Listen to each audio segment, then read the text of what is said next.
Good morning. Good morning everyone. আমার ছেলের জন্য সবাই অনেক অনেক প্রে করবা। আমার ছেলে যেন অনেক অনেক গুড বয় হয়। বিষ কাকে বলে জানেন? মানুষের প্রয়োজনীয় অতিরিক্ত যা কিছু আছে তাই হচ্ছে বিষ। এটা হতে পারে ক্ষমতা, হতে পারে সম্পদ, হতে পারে ক্ষুধা, হতে পারে অহংকার, হতে পারে লোভ, হতে পারে অলসতা, হতে পারে ভালোবাসা, হতে পারে উচ্চ আকাঙ্ক্ষা, হতে পারে ঘৃণা বা যে কোনো কিছু। বিরক্তিকর মানুষ কখনো মিথ্যা বলতে পারে না, কারণ তারা রসকস মেখে কথা বলতে পারে না। আর মিথ্যুক মানুষকে সবাই পছন্দ করে। ওই যে বললাম তাদের কথায় রসকস বেশি। মেয়ের মা আর ছেলের মার মধ্যে পার্থক্য কি জানেন?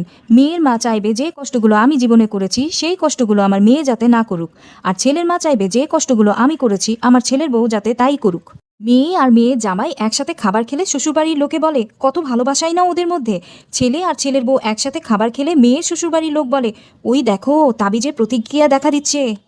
বিয়ের আগে আমি আমার স্বামীর চোখে ছিলাম রূপবতী।